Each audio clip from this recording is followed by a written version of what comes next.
Nous sommes avec Youssef et Momar de ADN, Agence Africa Digital Native. Youssef, parlez-nous de ADN.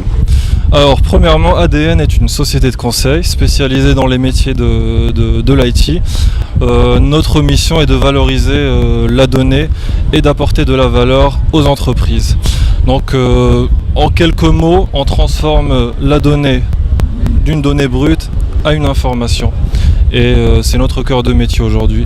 Et on a 4 expertises. Une expertise data analytics, où on retrouve tout ce qui est business intelligence, big data et IoT.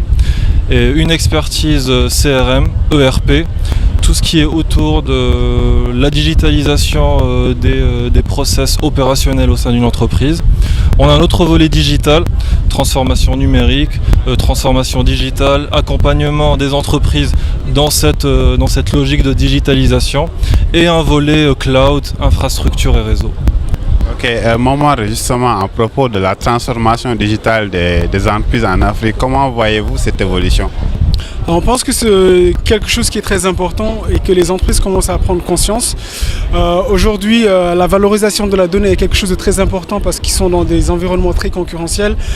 Si on prend l'exemple des compagnies d'assurance, des banques, des opérateurs télécoms, ils sont dans un environnement très concurrentiel. Et valoriser la donnée pour prendre de meilleures décisions est quelque chose de primordial pour eux, ainsi que d'utiliser les CRM pour avoir une meilleure connaissance de leurs clients, un meilleur adressage de leur clientèle. Donc c'est quelque chose qui est en marche. On est là pour aider les entreprises à valoriser leurs données et pouvoir être un peu plus performants. Et ce travail que vous faites, qu'est-ce que ça leur apporte concrètement en tant que structure pour le Sénégal ou en Afrique globalement? D'accord. Ça leur apporte une meilleure connaissance de leur business, de meilleures décisions. Je donne un exemple. Une compagnie qui a plusieurs produits et qui ne sait pas quels sont les produits qui marchent le plus.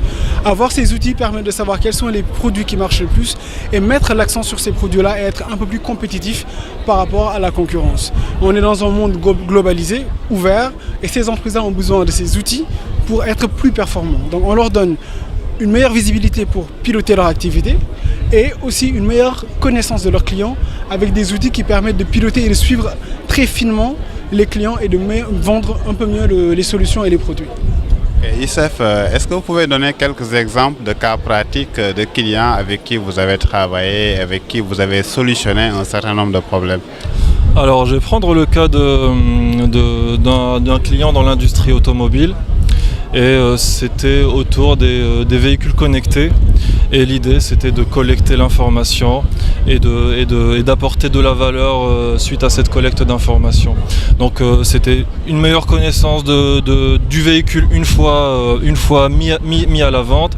C'était aussi une meilleure connaissance du comportement du conducteur face à ce véhicule-là. Ça permettait aussi d'ajuster les phases de conception en amont.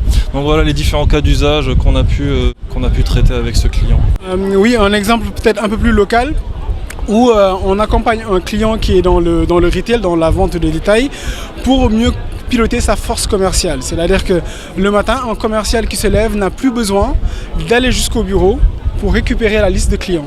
Il reçoit sur son téléphone la liste de clients qui sont à aller voir, et il peut aller directement aller voir ces clients-là pour récolter une cotisation ou bien pour vendre un produit. Donc ça, c'est typiquement des usages qu'on amène chez les clients et qui permettent d'être un peu plus efficaces. Là, en l'occurrence, ce client gagne 2 heures par commercial par jour. Merci beaucoup, monsieur. Merci. Merci.